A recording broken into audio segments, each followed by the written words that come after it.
ánimo.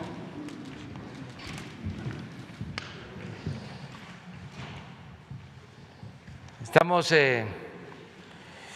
concluyendo la semana. Vamos a informar hoy viernes y salimos más tarde a la gira. Vamos a Oaxaca. Vamos a estar el fin de semana en el estado de Oaxaca visitando comunidades en donde se están construyendo caminos con la participación de la gente, caminos de concreto, donde participa la comunidad, se quedan los beneficios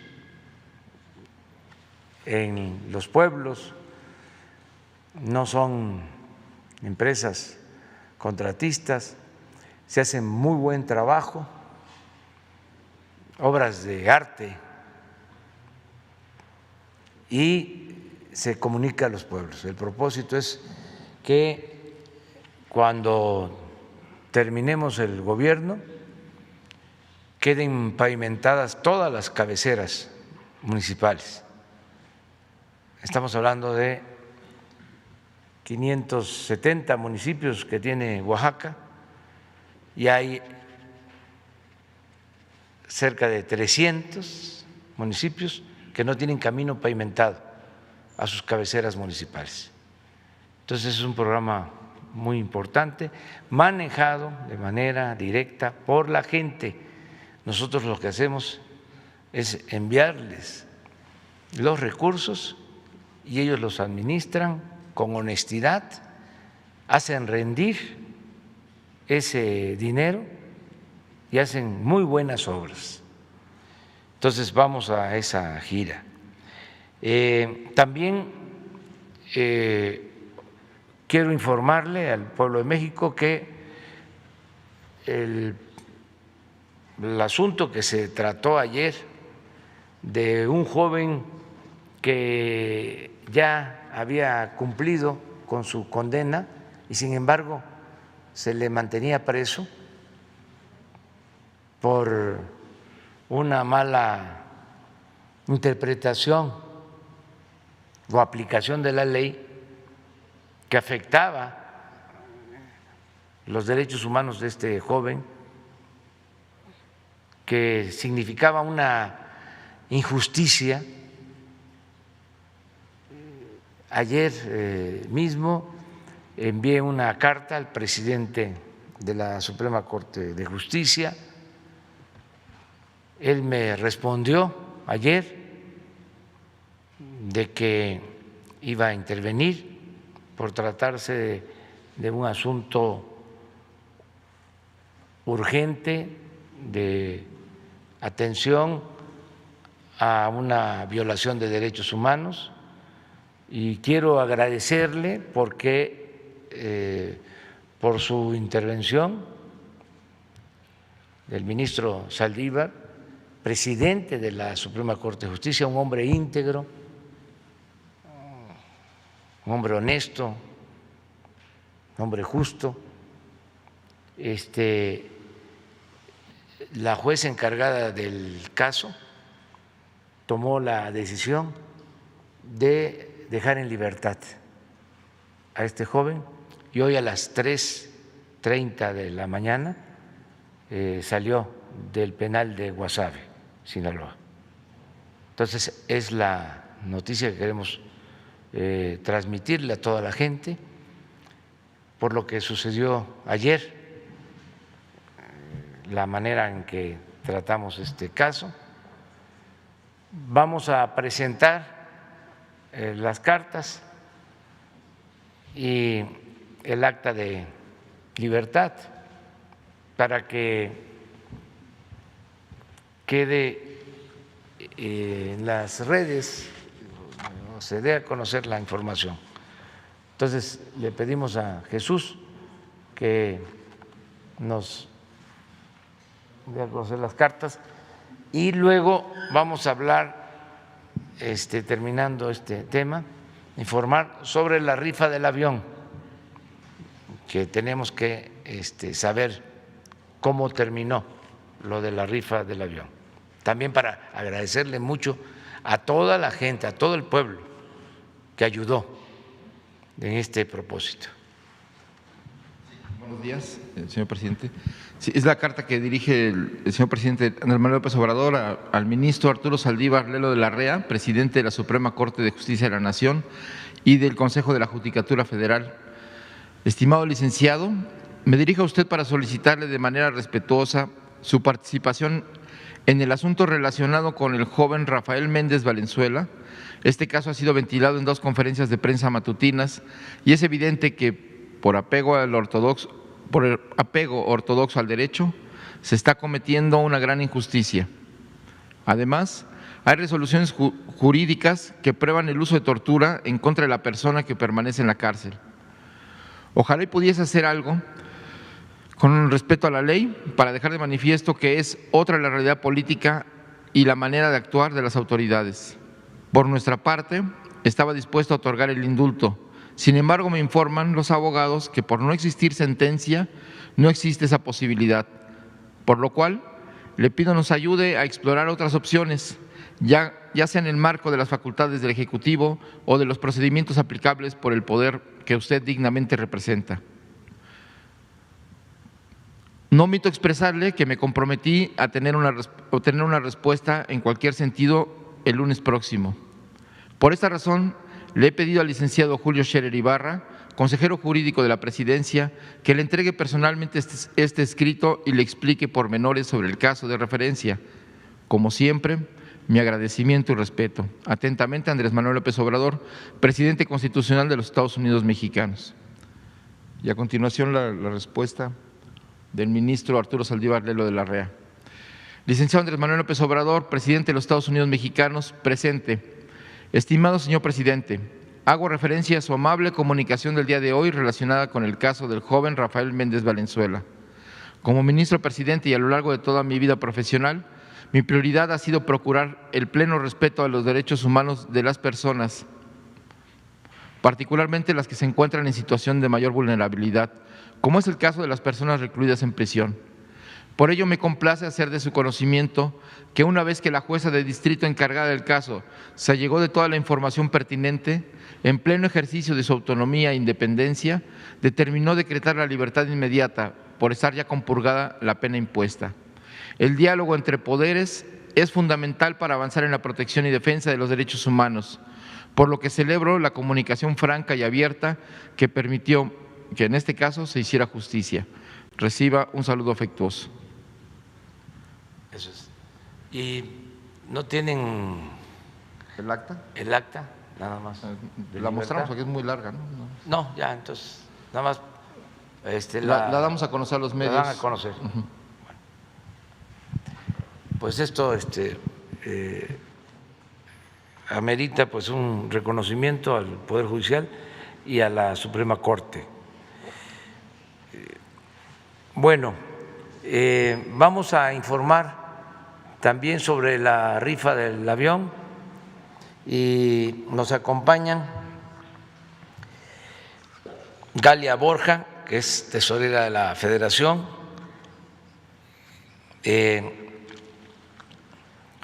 Jorge Alberto Mendoza Sánchez, director general de Banobras, Margarita González Sarabia, director general de la Lotería Nacional para la Asistencia Pública, Ernesto Prieto Ortega, director general del Instituto para Devolverle al Pueblo lo Robado, y la doctora Gisela Juliana Lara Saldaña, titular de la unidad del programa IMSS Bienestar. Vamos a informar sobre la rifa del avión y también de los recursos que se obtuvieron por la decisión de reducir de manera voluntaria, de acuerdo a lo que cada quien decidió, el sueldo de los altos funcionarios públicos y el aguinaldo, si así se decidió por cada servidor público y cuánto se reunió con esta medida y a qué se va a utilizar ese dinero. Lo que aportaron los servidores públicos del gobierno para ayudar a tener fondos y enfrentar la pandemia del COVID. Entonces, vamos a darle la palabra a la licenciada Margarita González Sarabia, luego va a hablar la maestra Galia Borja, tesorera, y luego la doctora Gisela Julián Lara de Saldaña de IMSS Bienestar. Empezamos.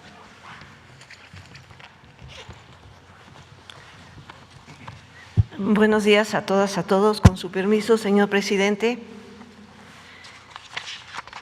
vamos a dar el resultado del sorteo, gran sorteo especial 235 de la Lotería Nacional del Avión Presidencial, con los siguientes datos. Se imprimieron 300,000 planillas, 6 millones de cachitos o billetes. Se vendieron 3.647.353 billetes a 500 pesos cada uno, lo que nos dio como resultado 1.823.676.500 pesos. Se pagaron en premios 1.272.727.260 pesos. Pagos de impuestos, comisiones a vendedores de billetes y gastos de operación, 286.817.590 pesos. El remanente o utilidad del sorteo que se dio como apoyo al INSABI fue de 264.131.650 pesos. Consideramos una utilidad de beneficio social del 96% del sorteo, sumando los premios que se dieron a la población, a las escuelas, a los hospitales, los impuestos, las comisiones y los remanentes. En la Ley de Ingresos de la Federación del próximo año se establece que los recursos que obtenga la Lotería Nacional que deban concentrarse en la tesorería de la Federación en términos de las disposiciones aplicables, se considerarán ingresos excedentes por concepto de productos y se podrán destinar por la Secretaría de Hacienda y Crédito Público a programas para la asistencia pública y social y para prestar los servicios de salud a la población. Esto es importante recalcarlo porque de manera transparente y expedita todos los remanentes que salgan de los sorteos de la Lotería Nacional se aplicarán a estos rubros. Queremos agradecer a todo el pueblo de México que participó en este importante gran sorteo especial, que confiaron en el presidente Andrés Manuel López Obrador. Y con esto el gobierno federal dio cumplimiento al compromiso adquirido con la rifa del avión presidencial, beneficiando al pueblo de México, en especial a escuelas y al sector salud. Por eso, la Lotería Nacional seguirá manteniendo su objetivo de que si juegas, gana México. Es todo, señor presidente.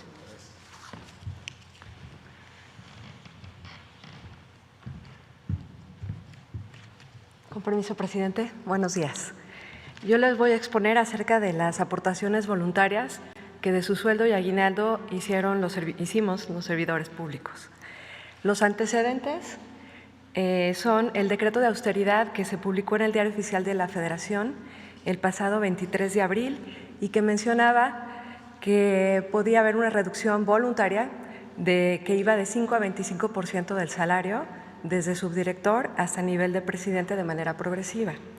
Asimismo, los lineamientos para el pago del aguinaldo, que se publicaron el 6 de noviembre de este año, indicaban asimismo una progresividad también desde un día hasta 20 días del aguinaldo que podría donarse, aportarse. Precisamente, ¿cuál fue el mecanismo de recaudación? Consideramos que era viable y era mejor para dar trazabilidad al recurso y total rendición de cuentas, que estos recursos que los servidores públicos aportaban voluntariamente lo hicieran a través del mecanismo que ya tiene la Tesorería de la Federación para recaudar las contribuciones que en general hace la ciudadanía. Esto es, más de 20 bancos en donde se puede hacer el pago, y además de esa forma los recursos entran directamente a la Ley de Ingresos. Eso sí, a un renglón muy específico para que posteriormente se pudiera dar la correspondiente ampliación presupuestal y el gasto saliera, como todo el demás gasto del Gobierno federal, vía presupuesto, y de esta forma va a estar plasmado en la rendición, en la cuenta pública que se presentará en los próximos meses. Al 8 de diciembre, de esta manera, hemos recaudado 108.6 millones de pesos y entonces se hizo un grupo de trabajo con el INSABI, el programa IMSS Bienestar, la Beneficencia Pública y la Secretaría de Hacienda para que de una manera coordinada pudiéramos implementar el gasto. Entonces, el INSABI, la Secretaría de Hacienda le dio la ampliación presupuestal al INSABI, quien es el que va a comprar, el ejecutor de gasto. Se decidió comprar 80 ambulancias para los hospitales rurales que atiende el programa IMSS Bienestar. Y cada quien, con base en sus facultades, participó en este grupo de trabajo que muy rápidamente pudo iniciar la compra, que a continuación presentará la doctora Gisela del programa IMSS Bienestar. Gracias.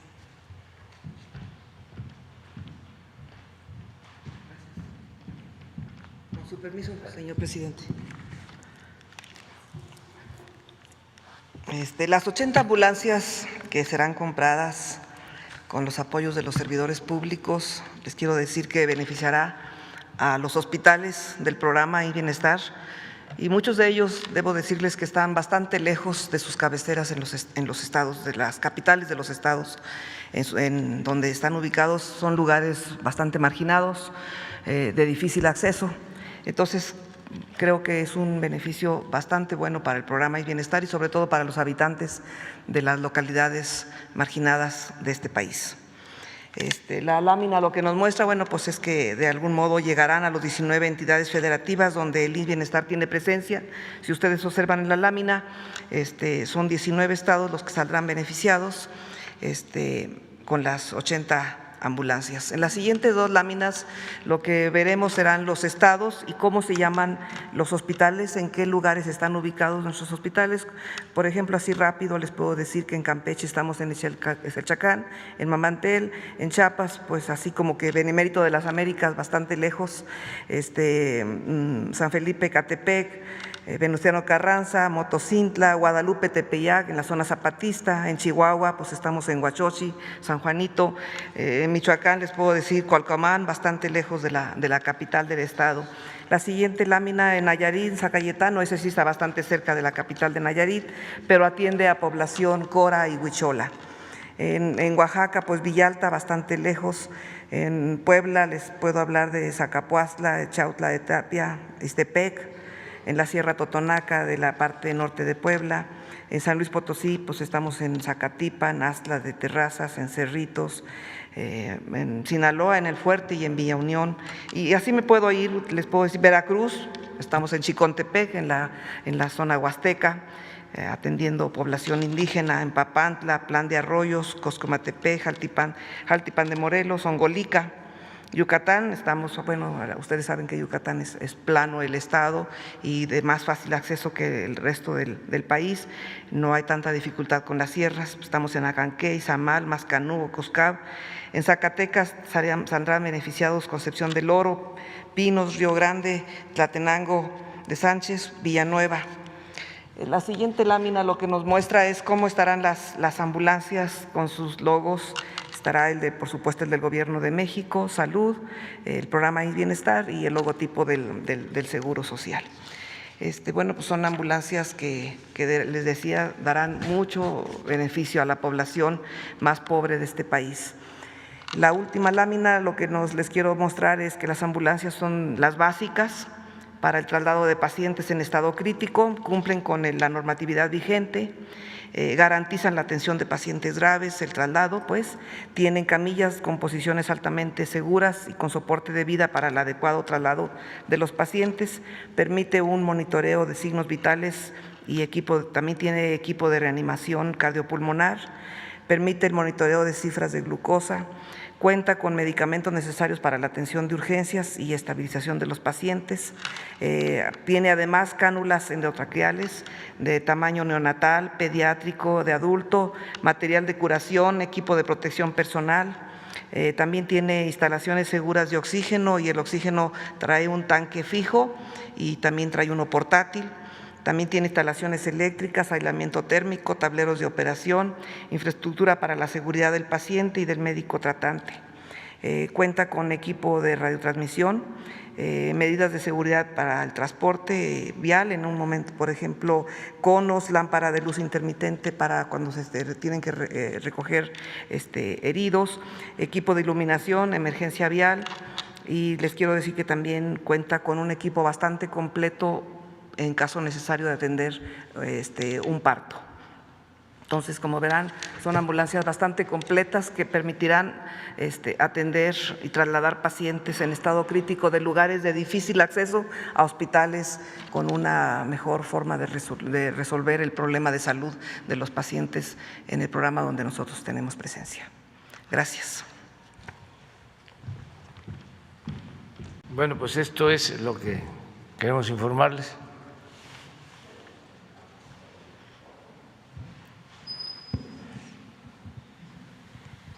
Gracias, presidente. Buen día, Dalila Escobar, corresponsal de Tiempo.tv. Ayer, en estos días se confirma que la venta del 55% de acciones de Altos Hornos de México a la Alianza Minero-Metalúrgica Internacional, quien por cierto ayer confirma que en efecto va a proceder a la reparación del daño a su gobierno por la venta de agronitrogenados, es decir, estarían haciendo la devolución de estos 200 millones de dólares. Preguntarle la información que tiene al respecto, me imagino que pues, puede ser una buena noticia para su gobierno, pero también saber qué información tiene en torno a que sí podría ya estarse extraditando a Alonso Ancira, tal vez ya hasta la próxima semana, en primera instancia. Bueno, sí me enteré de que se firmó un acuerdo para darle fortaleza a Altos Hornos de México, el que se mantenga esta empresa, lo cual celebro porque de esa empresa vive mucha gente,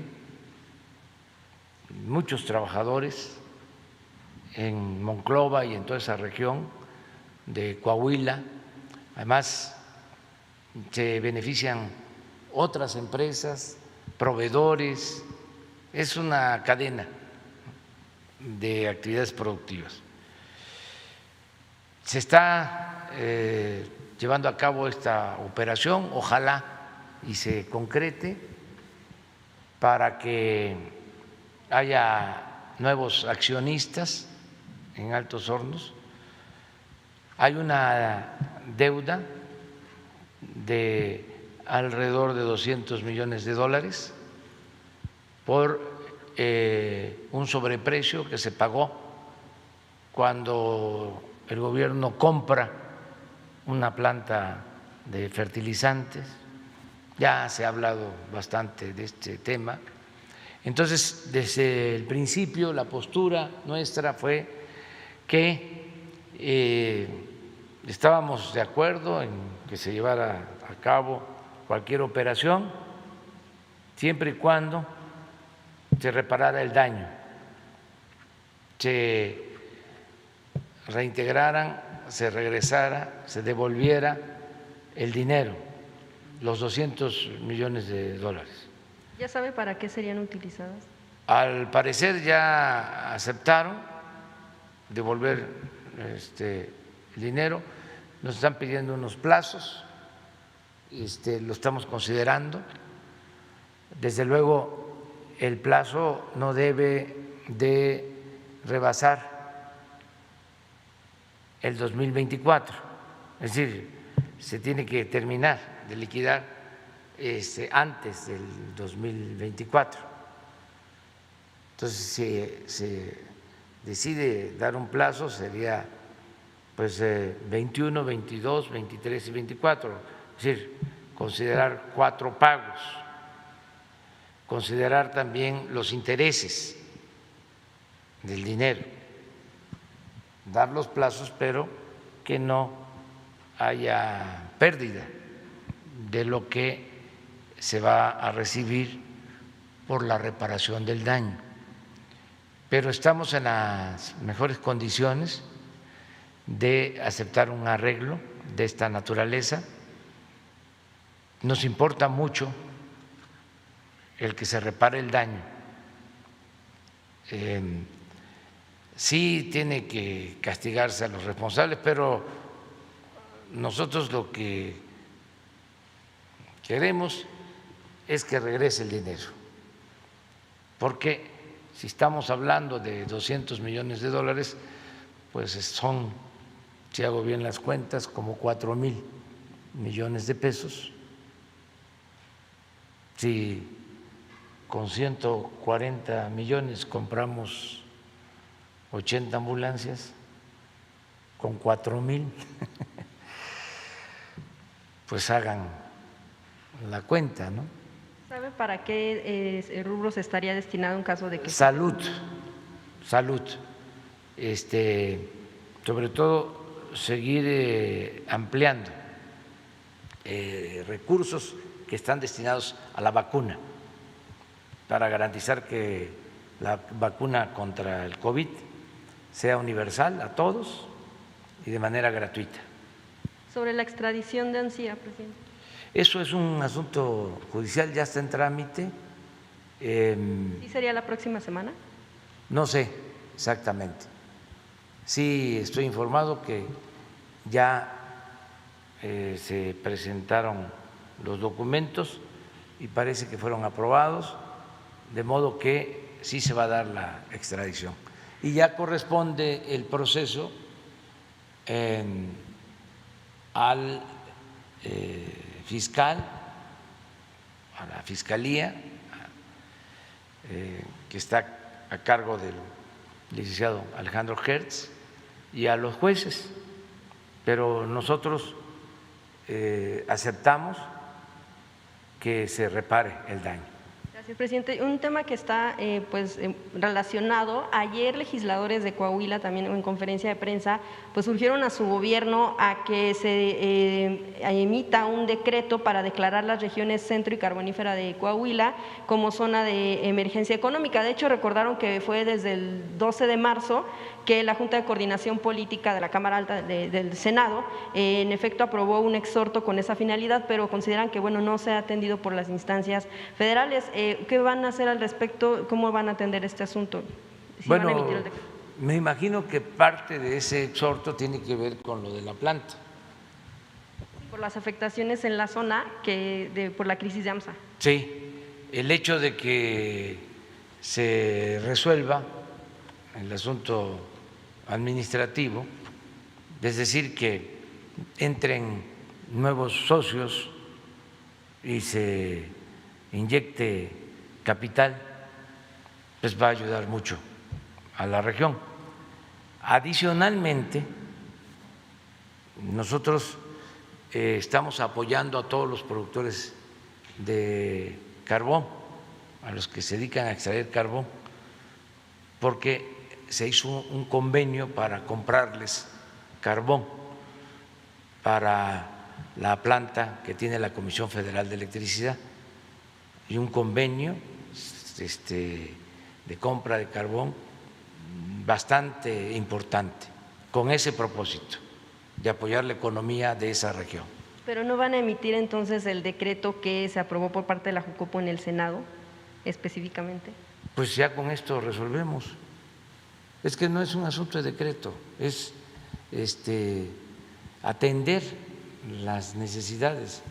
En este caso, el que se hayan dado facilidades, ¿no?, en el sentido de que se aceptaba la reparación del daño, pues a los nuevos accionistas les interesó buscar el acuerdo, y me imagino que al señor Ancira también, porque al momento de que se repara el daño, pienso, tanto la Fiscalía como los jueces van a tomar en consideración el que ya hay una actitud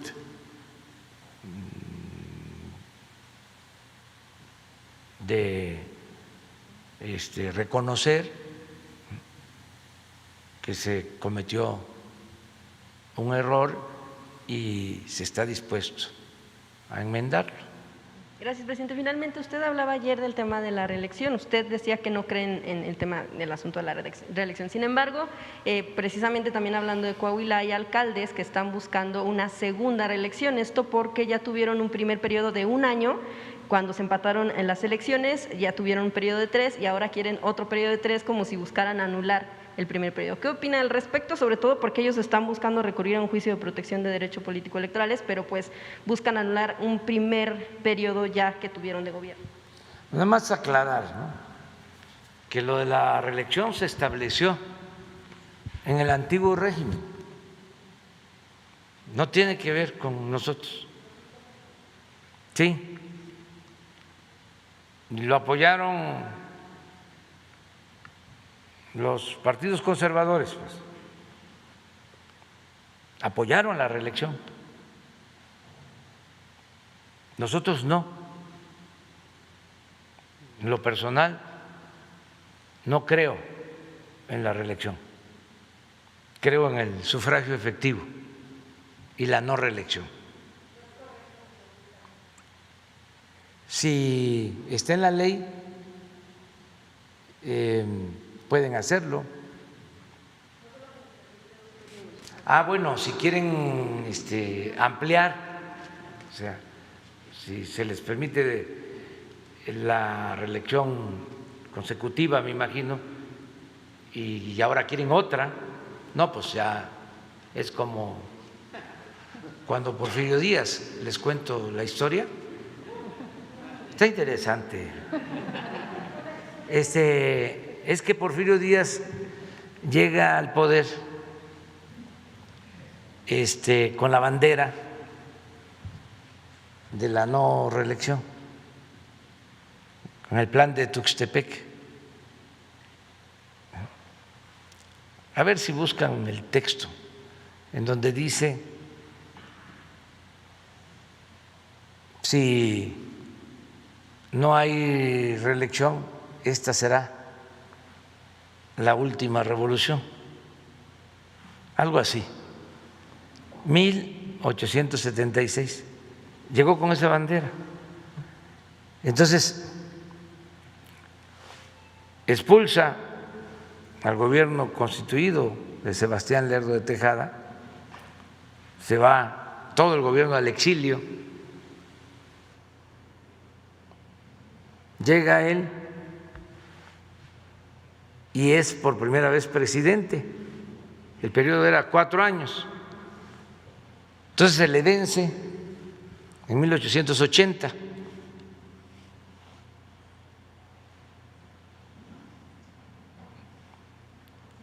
Pero él era el que mandaba. Desde que llegó estaba pensando en mantenerse en el poder.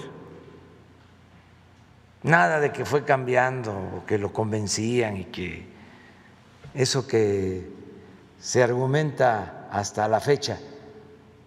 Las fuerzas vivas me piden que yo siga sirviendo a México, que soy factor de paz, de tranquilidad. Entonces, desde que llegó, tenía ya ese propósito. Y ahí no coincido con algunos historiadores que hablan de que fueron las circunstancias y que él no era un hombre ambicioso. Termina sus 4 años iniciales, del 76 al 80, y como ya no podía, porque había llegado con la bandera de la no reelección,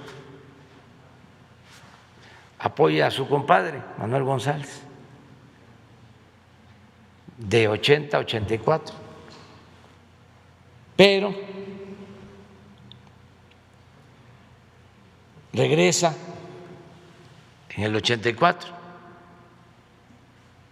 Y a partir de que regresa, en el 84, empiezan sus seguidores a hablar de la reelección y modifican la Constitución para permitir la reelección.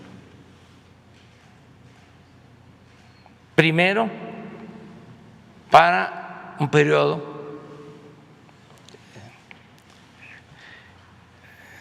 siguiente de 4 años y luego de manera indefinida. Y ahí se fue desde 1876 a 1911. Entonces, si estos ya tienen 2 periodos, ¿no? Quieren otro más, ahí la llevan. Que conozcan la historia. Pero además, ¿cómo van a hacer eso en Coahuila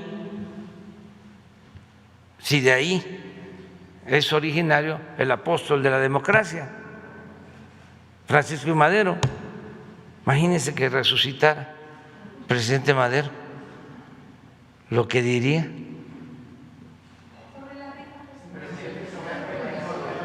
A ver, es importante porque el que no sabe de dónde viene difícilmente va a saber hacia dónde va. ¿Cuál fue?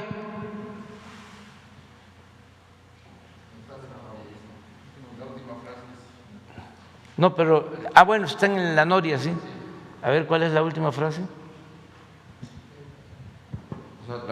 Bueno, en realidad todo ese último párrafo dice: la reelección indefinida, forzosa y violenta del Ejecutivo Federal ha puesto en peligro las instituciones nacionales. En el curso de mi vida política he dado suficientes pruebas de que no aspiro al poder, a cargo, ni empleo, ni ninguna clase, pero he contraído también graves compromisos para con el país por su libertad e independencia.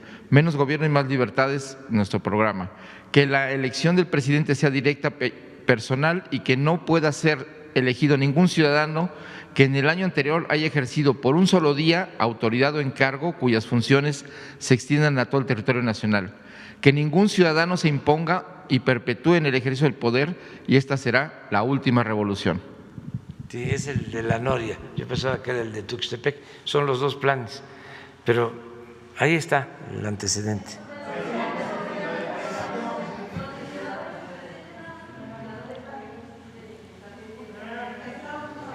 ¿Qué?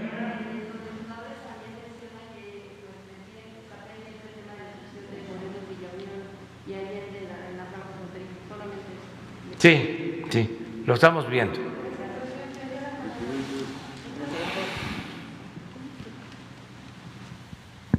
Presidente, gracias. Muy buenos días. Buenos días. Quisiera preguntarle en torno a la rifa del avión presidencial. Ya que no ha habido, como usted nos comentaba, venta precisamente del avión, ¿se prevé o se planea que el próximo año pueda haber nuevamente una rifa para que pues se duplique este resultado? Primero, gracias. Pues ya nos quedó el avión, nos ha costado trabajo venderlo porque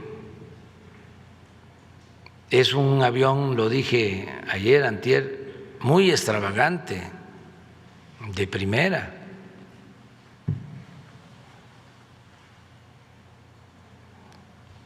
Para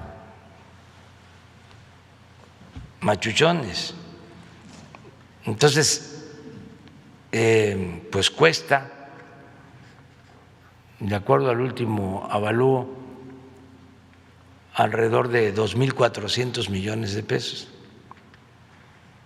Entonces lo tenemos ahí en venta, se están haciendo todos los trámites con la ONU para que nos ayuden a venderlo. Han habido interesados, pero no se animan. Entonces está en el hangar presidencial, ahí se tiene, claro, se le está dando mantenimiento, lo tiene a su cargo la Fuerza Aérea Mexicana, de la Secretaría de Defensa, y lo estamos cuidando para venderlo. Y ese dinero también va a ser para salud. Vamos a seguir. No, porque lo que queremos es salir del problema en que nos metieron. Imagínense comprar un avión así, si por eso nos cuesta trabajo. Si fuese un avión pequeño, no tan grande, no tan costoso, pues no nos hubiese costado mucho trabajo, ¿no? Se están vendiendo poco a poco. Hay un avión que se vendió recientemente, ¿no? Aún no, se van a subastar empezando el 12 de febrero. Y uno que se había… Pemex, había llegado a un acuerdo, pero se hizo por un proceso separado. Sí, todo está en venta, todos los aviones. Desde luego, nos ahorramos el que no se use toda esa flota porque pues es gasto de operación. Si yo hubiese decidido utilizar ese avión, pues hubiésemos destinado más presupuesto, ¿no? Claro. Y yo gasto en mis giras pues relativamente poco, porque viajo en las rutas comerciales, las mexicanas, Aeroméxico, Volari, Interjet, ahora menos. Claro. Hay una ruta buena, hay una línea buena, y además que no es muy costosa, que se llama Viva Aerobús. Sí, entonces creo que es la más barata, Claro. de Presidente. todas, y es buen servicio. Perdón, soy Rocío Jardines de W Radio. Apenas tuvimos la oportunidad, el honor de dar una visita en los trabajos que se están haciendo por el aeropuerto Felipe Ángeles y bueno, pudimos platicar con el general Vallejo, el general encargado de esta obra, y nos platicaba sobre cómo encontraron todo lo que ellos han hallado también sobre la obra que se está dejando ya en Texcoco. Han sido innumerables las irregularidades, desde que sindicatos han querido tomar el poder para poder comprar pues material, también un inventario que han pues inclusive rebasado de lo que han encontrado, material de baja calidad también. Quiero preguntarle en primera instancia si ustedes han presentado alguna de las dependencias ha presentado alguna denuncia por estas irregularidades y qué han encontrado con las empresas que han querido participar en esta obra que ya va en más del 40% de avance. Y por último, presidente, saber usted ¿qué fue lo que encontró cuando tuvo estos dos proyectos que le fueron presentados por su equipo, que no eran viables, que al parecer la existencia de estos cerros todavía no sabían cómo terminar con estos problemas y que bueno, fue precisamente los militares quienes tuvieron que rehacer esta obra? ¿Usted cuál fue su impresión? Y también, si usted no conocía el plan maestro realmente sobre los dos proyectos que le fueron presentados. Gracias, presidente. Bueno, mire, había muchas irregularidades, hay seguramente denuncias de las dependencias, pero básicamente era corrupción, influyentismo, habían organizaciones que abastecían de material al proyecto de Texcoco, tenían el monopolio de solo ellos vender el material, la piedra,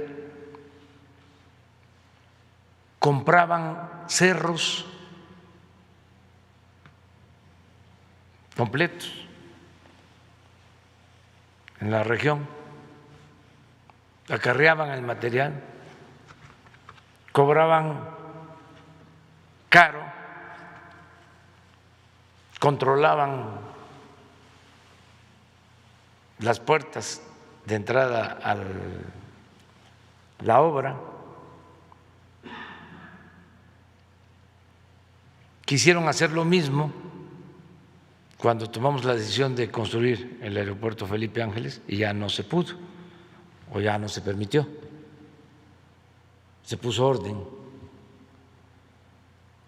Es como el caso de los amparos, querían pararnos a como diera lugar. Esto no lo voy a dejar de decir porque tiene que asumir su responsabilidad Claudio X González y ese grupo. El exministro de la Corte que los asesoraba o los sigue asesorando, Ramón Cosío, porque fueron más de 100 amparos. Imagínense impedir la realización de una obra para beneficio de la nación, una obra que significa ahorrarnos 220,000 millones de pesos, porque querían que se siguiera el proyecto oneroso, costosísimo de Texcoco, lleno de corrupción. Entonces no pudieron, pero sí se lanzaron fuerte, con el apoyo de medios, como siempre, pues. Entonces tomamos la decisión de hacer el nuevo aeropuerto con los ingenieros militares y nos han ayudado mucho. Ellos, en efecto, elaboraron el proyecto definitivo, se derrumbó el mito, el sofisma, la mentira de que no podían mantenerse los aeropuertos de Santa Lucía y el actual aeropuerto de la Ciudad de México. Decían una agencia que también debe de ofrecer disculpa, una agencia famosa que no voy a mencionar aquí. Me acuerdo que esa agencia envió todavía un dictamen cuando íbamos a tomar la decisión como a las 3 de la mañana, porque supuestamente muy profesional, pero subordinada a los intereses que estaban interesados en hacer el gran negocio, el gran robo del aeropuerto de Texcoco. Entonces, decía esa agencia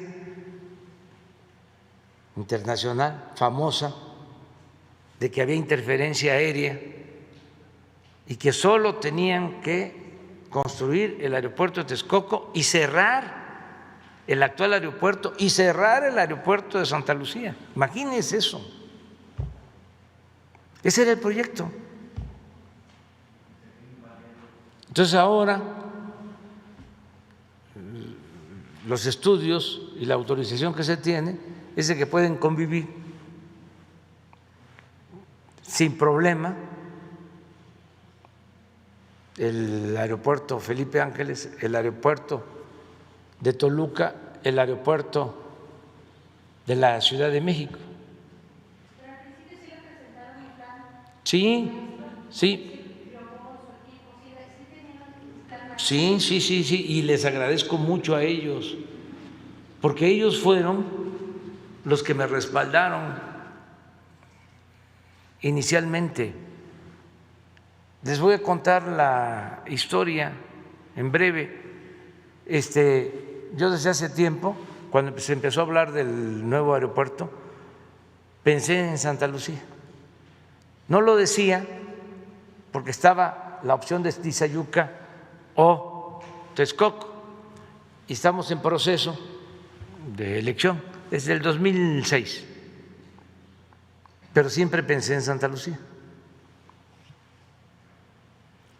Y sabía que esa base aérea se había construido pues hace 50 años, bien hecha, las pistas,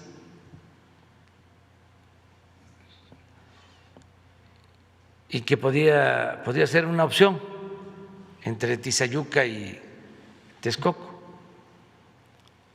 Y me lo reservé. Pensaba yo que ese aeropuerto pues tenía unas 600 hectáreas, igual que el aeropuerto de la Ciudad de México, que tiene aproximadamente 600 hectáreas. Entonces, le pedí al ingeniero Riobo de que explorara cómo estaba Santa Lucía, antes incluso de la campaña. Y fue él, por eso les agradezco. O sea, son historias. Y fue, y le agradezco mucho al comandante de la base aérea que les permitió el ingreso.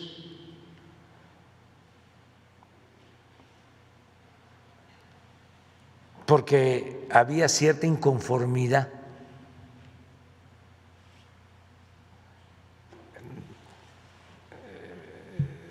ante la decisión de que se cerrara la base aérea de Santa Lucía por la construcción del proyecto de Texcoco.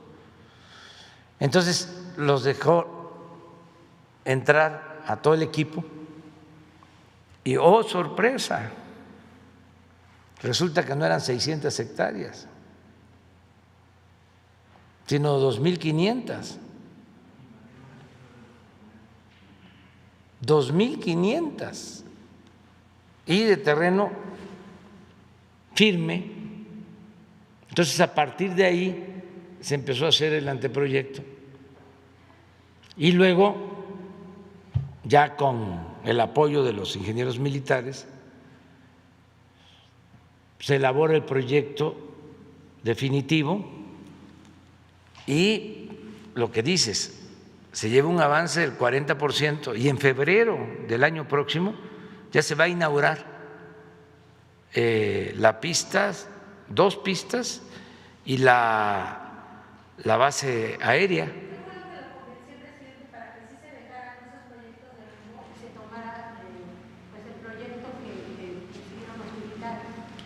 porque necesitábamos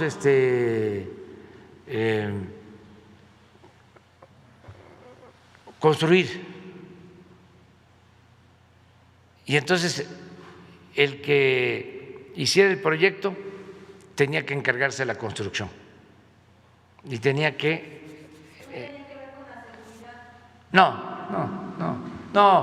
Reobó y los otros ingenieros son profesionales. No, era que el que hace el proyecto hace la obra. Y se les entregó toda la responsabilidad a los ingenieros militares y la verdad, ayer se lo comentaba yo a un grupo de empresarios, es una obra única en el mundo. Yo creo que solo en China puede haber algo así. Además es un aeropuerto histórico, pero todavía tienen este problema de los litigios de personas que viven cerca. Ninguno.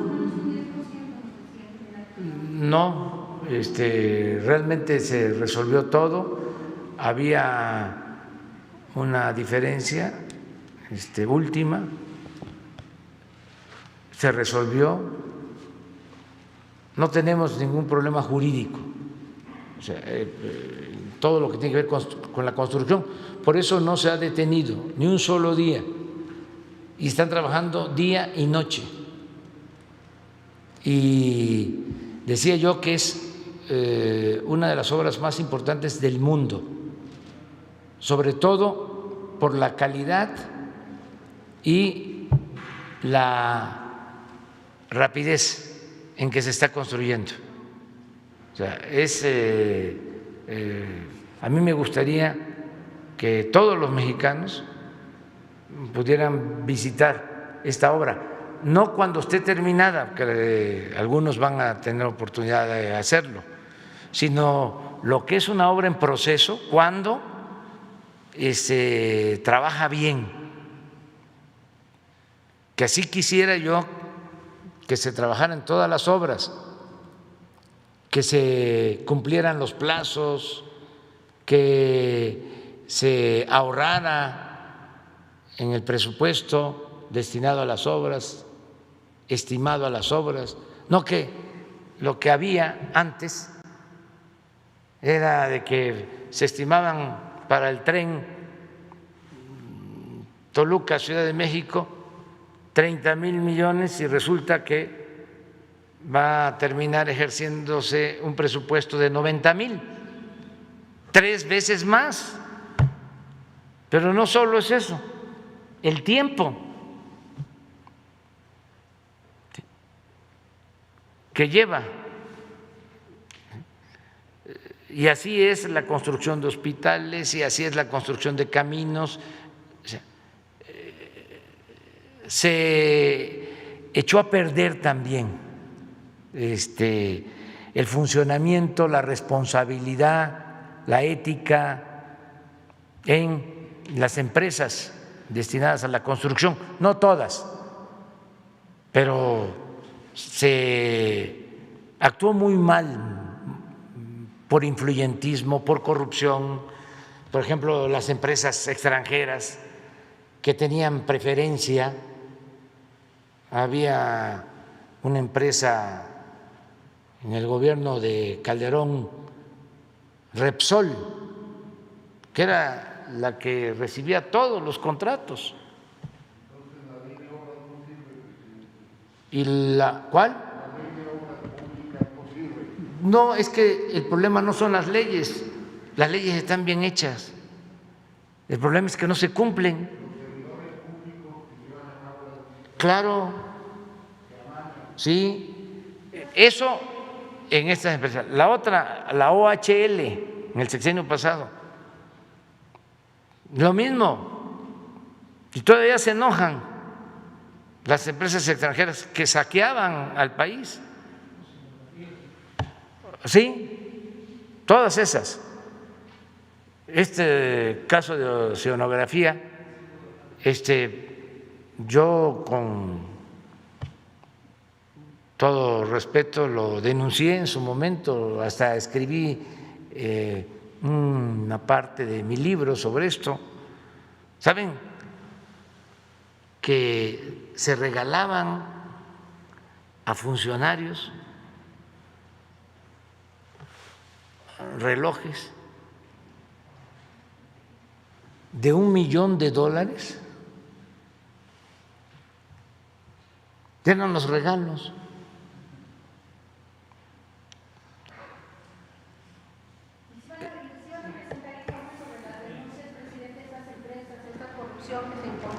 Sí hay algunas denuncias.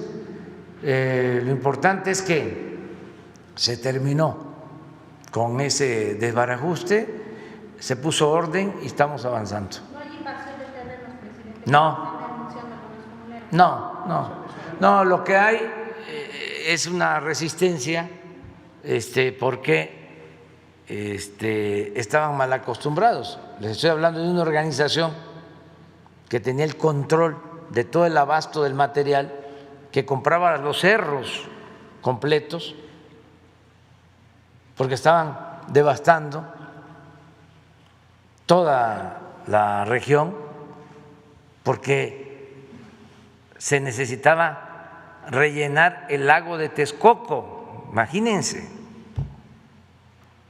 el proyecto, hacer un aeropuerto en un lago.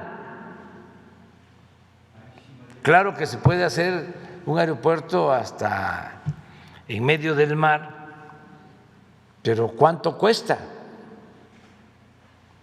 Entonces, por eso había tantos defensores de este proyecto. Además, el otro negocio, yo diría que el más jugoso, era que se iban a quedar con los terrenos del actual aeropuerto y también se iban a quedar con los terrenos de Santa Lucía. Por eso esta agencia, que no voy a mencionar su nombre, se los dejo de tarea a ustedes, tiene responsabilidad al decir, no puede mantenerse el actual aeropuerto ni el de Santa Lucía. Claro, porque lo que querían era quedarse con las 600 hectáreas del actual aeropuerto, hacer como un Santa Fe. Ese era el proyecto. Entonces, yo agradezco mucho a los ingenieros, a Riobó y a todos los que me ayudaron al inicio, y desde luego a los ingenieros militares, porque se puede tener el proyecto,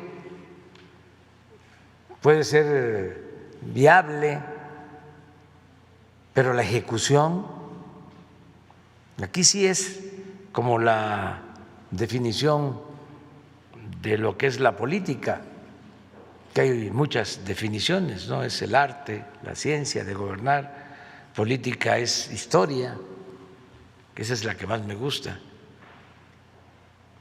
¿Se acuerdan cuando llamábamos juntos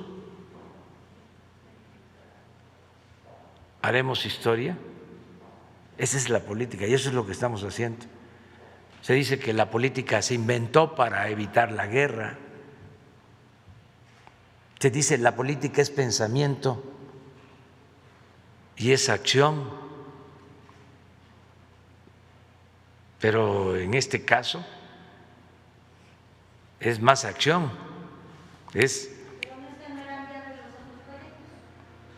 siempre fueron viables. Lo que pasa era, teníamos que decidir para que el que hizo el proyecto llevara a cabo la construcción.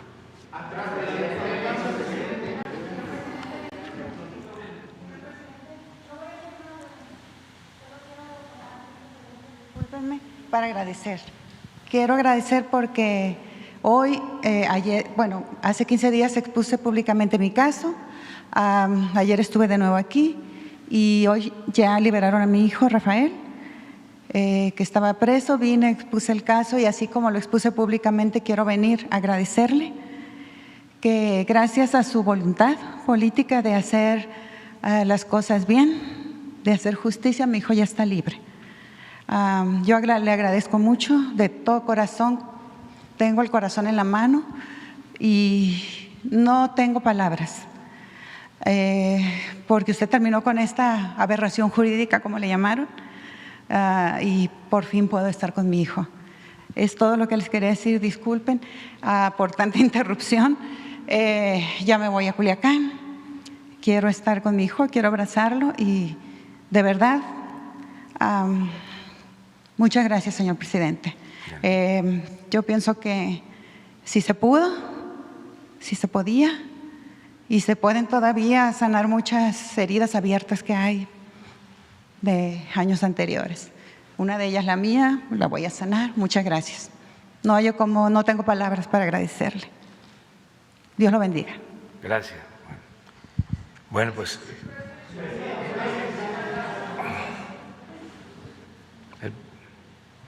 Gracias, presidente. Lisbeth Álvarez, de ZMG y Grupo Política. Presidente, recientes días había mencionado usted que como 68,000 comunidades ya cuentan con Internet.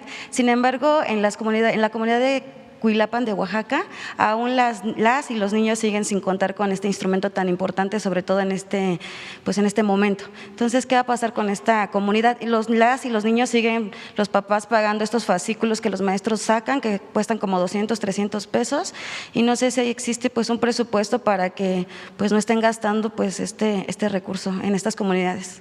es Cuilapan. Cuilapan de Oaxaca, Guerrero. Sí. Cuilapan está cerca de Oaxaca. Así, ¿no? De la capital. No, es una comunidad indígena, Cuilapan de Guerrero, Oaxaca. Sí. O sea, y los niños no cuentan con este instrumento tan importante como es el Internet. Entonces siguen estudiando de esta manera con los fascículos que los maestros les proporcionan. Entonces mencionaba… Pero sí está cerca de Oaxaca. En esta comunidad traigo la investigación donde ellos no tienen Internet. Pero no es ¿cómo se llama el pueblo? Cuilapan, el donde Carrizal de… asesinaron a Vicente Guerrero. ¿Es ese? ¿Es ese? Sí. Entonces sí está cerca de la capital de Oaxaca. Pero bueno, relativamente cerca. Ajá. Pero sí, miren, vamos avanzando. Ese es un programa prioritario, lo del Internet para todos. Ya hay conectividad en 68,000 localidades. Vamos a tener 120,000 el año próximo. Pero estamos buscando que esa conectividad general, llegue el Internet, pero se tiene que bajar con unos equipos que se están adquiriendo con ese propósito, para que en todas esas comunidades, en las escuelas, en los centros de salud, en las plazas, haya Internet. Va a haber en las escuelas y en un radio cercano a la escuela, de modo que la gente de la comunidad va a poder acercarse a la escuela y ahí va a poder tener señal. Es lo que estamos haciendo. Es un proceso. Todavía no falta, pero sí van a ser todas las comunidades. Eso es lo que puedo contestarte. Voy a pedirle a los que tienen a cargo este programa que expliquen, porque se están utilizando antenas, satélite, la fibra óptica de la Comisión Federal de Electricidad con este propósito, pero para allá vamos y es un compromiso.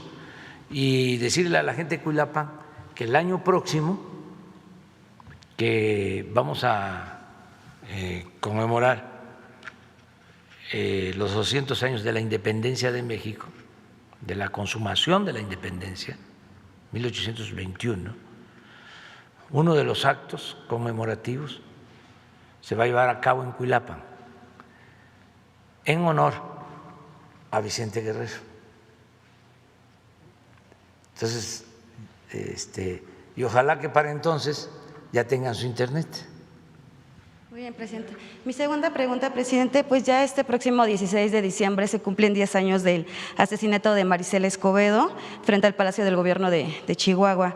Saber qué acciones concretas está haciendo su gobierno para que casos como el de Marisela y el de Rubí no se repitan, presidente. Sí, pues estamos trabajando en eso, protegiendo a periodistas, a luchadores sociales. Hoy aparece una encuesta del INEGI en donde ya la percepción es mejor, ya la gente está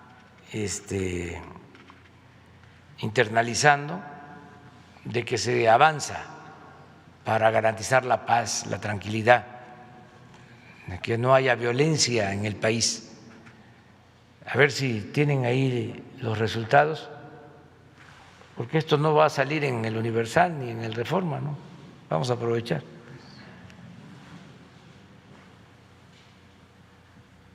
Esta es encuesta nacional de percepción, sí, de seguridad pública, lo que plantean las víctimas. Y miren, este es 19.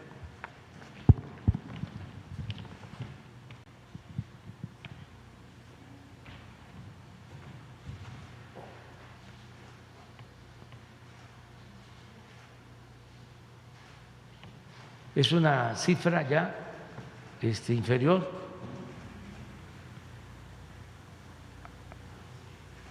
a la del 18, que fueron 28.269, ahora son 24.849.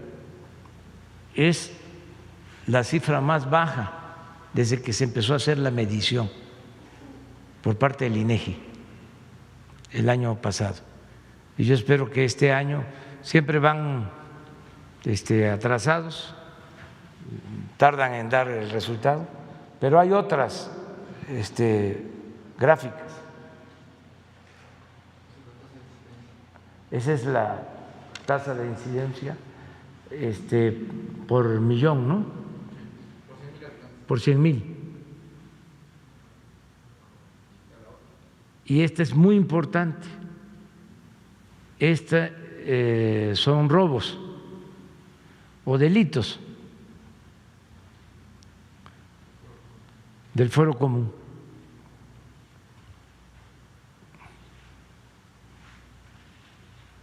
$30 millones. ¿Así es? 30.300.000 en el 19, 33 el 18, 33.6 en el 17, 31.1 en el 16, este está más bajo, el 15, 29.3, pero 14, 33.7, 33.1 en el 13 y 27.8 en el 12. Pero este es el dato. Vamos avanzando en este propósito de que haya paz. Les voy a una más, les voy a decir por qué, porque me tengo que presentar a la cumbre de la Alianza del Pacífico. Vamos a conversar con el presidente de Chile, de Colombia y de Perú. Es una teleconferencia que voy a tener ahora, ya en unos minutos más. Entonces, va la compañera. Ya.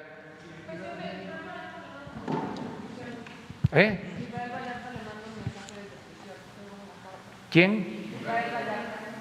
Ah, sí, dámela.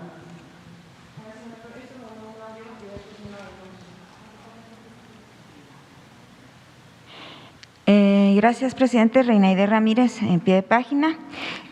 Bueno, usted recientemente se reunió con Monreal aquí, desayunaron tamales, parece, y preguntarle sobre si está de acuerdo en la propuesta que está haciendo él ante el Senado, o Morena, la fracción, de de modificar la ley orgánica de la Fiscalía General de la República para que eximirla de la Comisión Nacional de Búsqueda para que ya no tenga participación.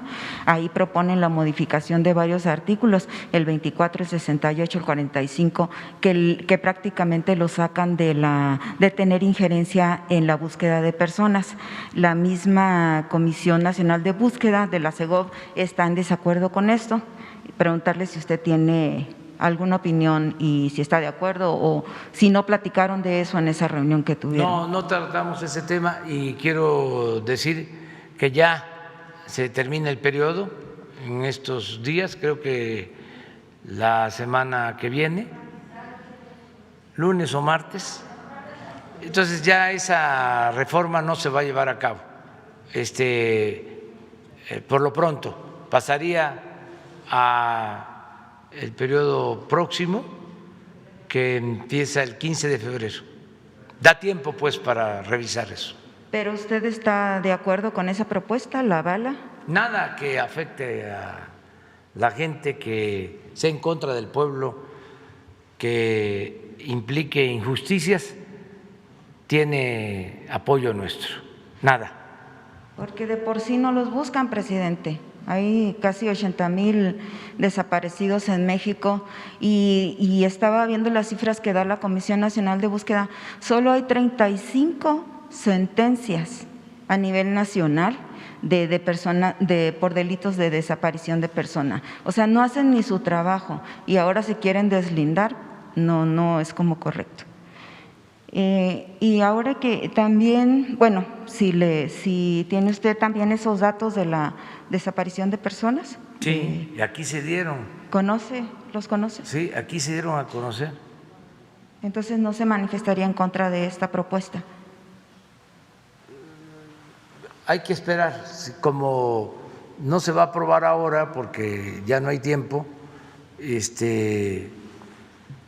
hay que pedir que se revise respetuosamente porque eso corresponde al legislativo. Pero esta conferencia la ven muchos ciudadanos, muchas personas, y también la ven legisladores.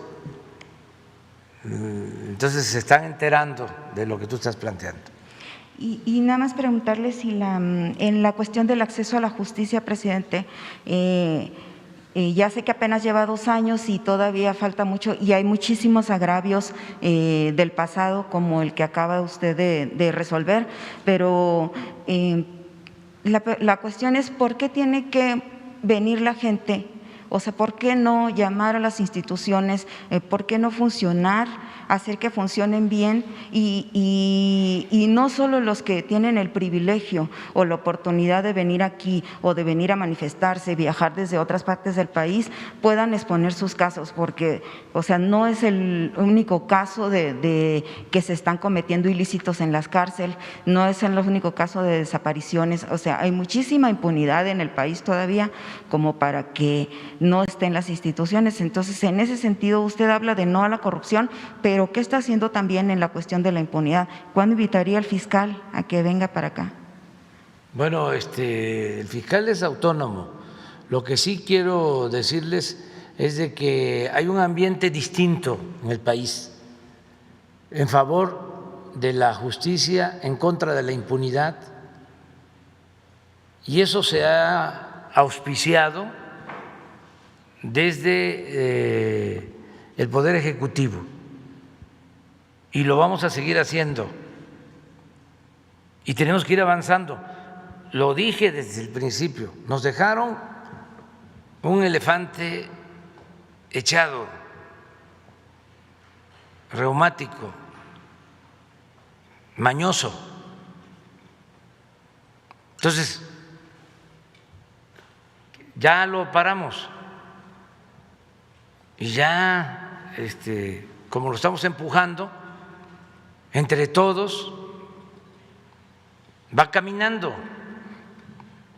Y yo espero que corra.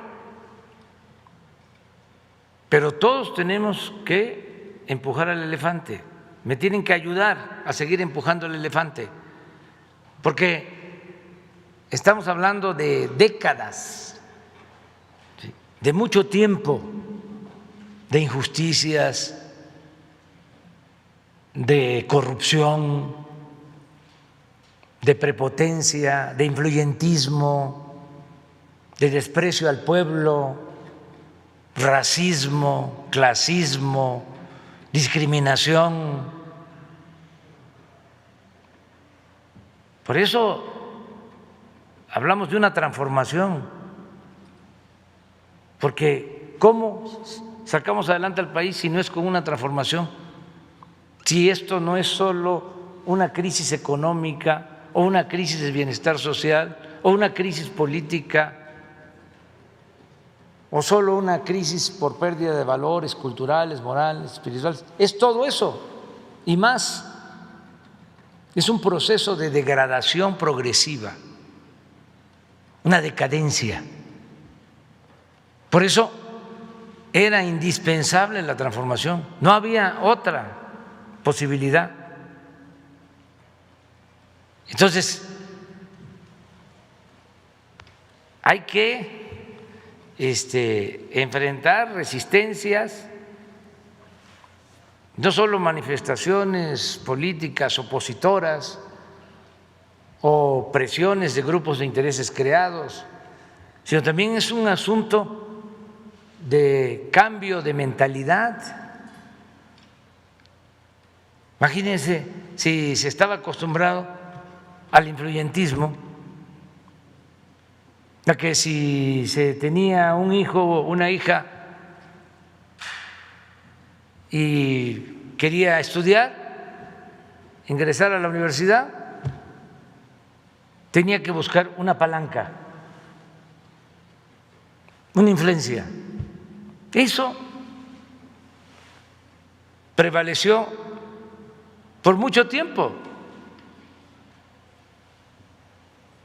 y no es un asunto así de solo el pueblo pobre, no, influyentismo también en sectores medios y arriba. Ahí es donde se expresaba más. Hablaba yo de notarios públicos, de gente que ahora ya tengo ahí un amigo, un familiar de un funcionario, estamos bien parados, abogados de despachos famosísimos, de esos que cobran por hora, profesionalmente no tan eficientes, no tan profesionales, pero con influencias en juzgados, en los tribunales, muy buenos para el tráfico de influencia. Ya me voy. Sí. Es que si no voy a llegar. Está bien, gracias. No voy a llegar. ¿Te parece que el lunes lo presentes? Sí, nada más es que estaban sufriendo torturas actualmente ya en la discusión. Bueno. Ya lo denunció la fiscalía que no han asistido. Ahora lo vemos. Y el lunes lo pasamos aquí. Tenían derecho a preguntar, pero como ya se van, no sé si pueda regresar el lunes. Ven el lunes. Por favor. Ya, ahí está, los dos casos. Gracias. Y tú también. Nos vemos el lunes.